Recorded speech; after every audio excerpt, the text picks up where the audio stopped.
Hi, the Leigh, Farnell here, and thanks for listening to Leading Your Best Life. Today I want to talk about mental toughness. I want to talk about resilience, getting through tough times, moving forward, staying positive, not giving up, bouncing back. Stay tuned, here we go. Welcome back. This came about because this morning at our business networking session, part of the agenda items is the organiser, David from SBN, Superior Business Networks. He asked the question, has anyone got any challenges? And usually the room goes silent. And so I jokingly said, well, besides psychological challenges, everyone laughed. But then that opened up a conversation. One of the guys then in fact, David started, well, actually, funny you should say that. Of course, I've had psychological challenges. He talked about a time he had a health problem. He was going through a marriage breakup. He was talking about career transition. He became vulnerable. Now, that's interesting in itself because when you have a leader of a meeting who begins to share their vulnerability, their story, as NLP says, state is contagious. It opens up, it gives permission for others to be vulnerable and share. And so the room started to share their particular stories. I talked about the importance of a social support system and how important the business networking group or the water polo group or the swimming group or the church group is, and this has become part of my master's thesis way back in the 80s when we did this, when we looked at psychosocial, psychological and social aspects and predeterminants of wellness and well-being and, doing well in life and in work, social support systems were critical. And having people you can rely on is critical. So take a look at yourself. Who do you have around you as a social support system, a business networking group, a club, a golf club, a group of mates? Mind you, in terms of men's mental health, research shows that something like 1 in 5 guys, 1 in 5 men, and maybe women too, but certainly the research around men shows that 1 in 5 guys cannot identify who their best mate is, who they ring up, who they talk to, who they have a beer with, who they go and have a laugh or a cry with. That's very sad for me. I mean, I've got a whole range of great mates, and I'm so lucky and fortunate to have that, let alone family members. But I wanted to just dig up what would be 4 powerful steps you could use, you could access to build psychological resilience. And by the way, today on my Pod Squad SMS, one of our members is going through his 7th round of surgery for his health problems, sarcoma. It's just unbelievable. In fact, I put a song together and we did a fundraising for him and for that cause only a month ago. But this guy, talk about mindset, and that's one of the principles. The first step in terms of building psychological resilience to help you get through tough times is reframe your perspective. How you actually look at a roadblock, how you deal with the roadblock. As one of the principles said, life is 10% what happens to you and 90% how you respond to it. It's how you respond to it, how you choose to respond to it. And in this guy's case, Shane's case, he says it is what it is. In other words, it shouldn't have happened to me. Why me? It is what it is. In other words, he moves to acceptance very quickly, which again was what the Buddhists talk about. Denial, anger, bargaining, frustration, depression, acceptance. Get to acceptance quickly. Challenges are not roadblocks, they're stepping stones for growth. So you start practicing questions like, what can I learn from this? Not why me, but what can I learn from it? Or how is this helping to shape me for the better? How is this helping shape me for the better? In other words, we adopt a growth mindset because that then transforms our setbacks into opportunities, which again, if you read the book Think and Grow Rich, and one of my other long-term friends and clients, Brian Cummins, who founded Cash Converters, he uses the quote from Napoleon Hill, which says, "In every adversity or setback lie the seed of equal or greater advantage." He has that written in his diary, and he used that as a mantra for all of the thousands of problems that they went through to set that up, floated on the London Stock Exchange. And again, literally, I was speaking to a guy just the other day who said, in fact, Richard, who we did a podcast with, and you'll hear from him very shortly in the next week or so, he said, we made a lot of money on that float, so thank you, Cash Converters. I mean, others say they may not have done so well later on, but I'm talking specifically about the early days. But reframing your perspective In every adversity, in every setback, lie the seed of equal or greater advantage. So what can I learn from it? How can this shape me for the better? Where's the seed of equal or greater advantage? As Tony Robbins and the NLP people talk about, our lives are shaped by the quality of the questions we ask ourselves. So why me is not so useful a question. What can I learn from this? What's the universe trying to teach me? Where's the seed of equal or greater advantage? They are far more powerful questions. That's one, reframe your perspective. Two, strengthen your inner dialogue. Strengthen your inner dialogue. Pay attention to the words you use with yourself. Pay attention to your self-talk, because your self-talk can either fuel you or drain you, which again is a podcast I did a few weeks ago. Spelling. Words cast spells. The words we use do create an internal reaction. Our brains don't know the difference, or our minds don't know the difference between imagined and real in many times, particularly the neurotransmitters that start to get created, the cortisol, our reactions, our internal chemistry. And if you look at Dr. Joe Dispenza and they start to talk about how that begins to shape which DNA is clicked on or off, and therefore what proteins are created, it starts to create structural changes. Our words create structural changes within our physiology, in our body, healthy or unhealthy.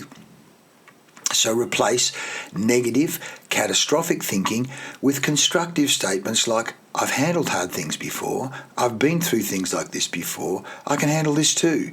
Also words like, this too shall pass, everything is transient, this too shall pass, this is just like the weather. It'll rain today, sunny tomorrow, windy the next day, rain the day after. That's the other great thing about being out in nature, like swimming every morning. The ocean changes all the time. And you know what? Most of the time, it's pretty darn good. In West Australia here, when we have a easterly wind or a northeasterly wind or a southeasterly, as long as there's a bit of east in it, that's fantastic. As soon as it gets a bit of west in it, okay, that's the way it goes. We've handled that as well. So daily affirmations or journaling can rewire your thought patterns. And again, thought patterns are like plasticine. You know, you can change it. As they say, there is such a thing as neuroplasticity. So work so that you develop neural pathways that are more positive, as I say, highway to hell, dirt track to satisfaction and greatness. No, turn the dirt track into a highway, and that is through repetition. Mantras. Just as we've said before, in every adversity or setback lie the seed of equal or greater advantage. You know, I love myself. That's another one, by the way. In fact, I might do a podcast on that. One of the great books my wife's just given me about the importance of saying and reminding yourself, I love myself. I'm a good person. I mean, most guys would say, what are you talking about, mate? I've basically never said that, but talking kindly to yourself. Strengthening inner dialogue. 3, build your support system, the people around you, your social support network. Resilience grows when you're not facing challenges alone. Family, friends, clubs, church groups, meditation groups, yoga groups. Build groups, get involved in groups, which is why they have that act, belong, commit. Belong to a group, belong to a club. Don't try and do it on your own. Reach out to trusted friends. By the way, make a list. Who are your trusted friends, your trusted mentors, your support networks? And again, me and the SBN, the business network, it's so good to be around those positive people all sharing ideas. And today, as I say, talking about resilience, psychological challenges, boy oh boy, and how people handle them. Because again, running your own business or running your own life, you are at the center of it. So your energy, your attitude, your positive attitude, you know, when you're down, like when I'm down, I don't get much done. You know, a few years ago, one of my close business partners at the time had said, mate, sometimes you're out of action for 3 days. And I look back and I go, he was absolutely right. Sometimes, certainly, you know, a few years ago, things would be going wrong and I would be down and not functioning very well for 2 or 3 days. And certainly, usually, a swim, being around people, coffee, and certainly being around positive other business people, getting their insights and perspectives or their help makes all the difference. As David says in the SPN, the power of many. get the edge with the power of many. Reach out to trusted friends, mentors, or support networks, and then sharing your challenges with others can and does lighten the mental load and provide fresh perspective. What do they say? A problem shared is a problem halved. Share it, articulate it. One, it's getting it off your chest, and two, getting someone else's insight, not only into the problem itself, but how you look at the problem. As Einstein said, the problems we have facing us must be solved with a different thinking, a different level of consciousness than the thinking we had when we created the problems. So looking at it from a different angle. Is it concave? Is it convex? I certainly like that line also, isn't it a problem that roses have thorns? No, I think it's wonderful that thorns have roses. How we look at the problem, and that comes through having conversations with people who look at things in a different way to you, who are in a different state to you. 4, take small, consistent actions. Focus on what you can control, not what you can't. You can make your bed. You can clean your teeth. You can boil water and make yourself a cup of tea. You can go for a walk. You can sit and meditate. You can listen to a podcast. And I say, by the way, listening to podcasts and certainly audible books, getting inside the heads of some of those authors, and you go, wow, I've never thought of it that way before. That is a good idea, whether it be about habits or relationships or self-love or exercise or business or money. You know what? The fact of the matter is, whatever you're going through, someone else, probably smarter than you, has gone through it. Or even better, they might not even be as smart as you, but they've written a book on it or they've got a podcast on it. You can go, wow, there's an interview. Pretty much now on YouTube or Audible, you can Google anything and hear firsthand from someone who's been through exactly what you've gone through. And usually they will have had a mindset change, a paradigm change about themselves, their relationship, money, exercise, future. So focus on what you can control, not what you can't. Break big challenges into small, actionable steps, small steps, inch by inch. Progress creates momentum. Progress creates momentum. Prioritize self-care habits, things like exercise, sleep, nutrition. Make sure you exercise each day. Like that's why in the morning I'll go for a swim. I'll play water polo tonight as well. Sleep. I go to bed at 9 o'clock. I wake up at 5. Regular good sleep, the hours before midnight. Of course, nutrition, plenty of chicken, fish, vegetables, fruit. Be careful of the takeaway. Be careful of the fatty foods. Be careful of the alcohol in particular. I'm not a what do they call them? A teetotaler. I'm not one of those people that say don't drink completely. But then again, if you listen to my yoga teacher, Andrea, do not drink alcohol. It's poison.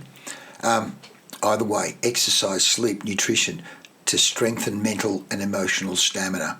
There's so many great things here. As we say, going back, take small, consistent actions, build your support system, strengthen your inner dialogue, and reframe your perspective, how you look at roadblocks. Challenges are not roadblocks, they're stepping stones for growth. How can I learn from this? What can I learn from this? How can I make my future even better? Even in the darkest of dark, which again is one of the beautiful yin and yang symbol. In the darkest of dark, there is light, and in the lightest of light, there is dark. This too shall pass. Hey, thanks for listening. You want to find out more and apply for our coaching programs to help you lead a better life, then DM and say, hey, Leigh, I want to apply to have more time with you, get more information, help me in my business, help me in my personal life. Either way, help me lead my best life. Apply for a Leading Your Best Life coaching form application. Thanks for listening, and I'll see you next time. This is Leigh Farnell, and you've just been listening to Leading Your Best Life.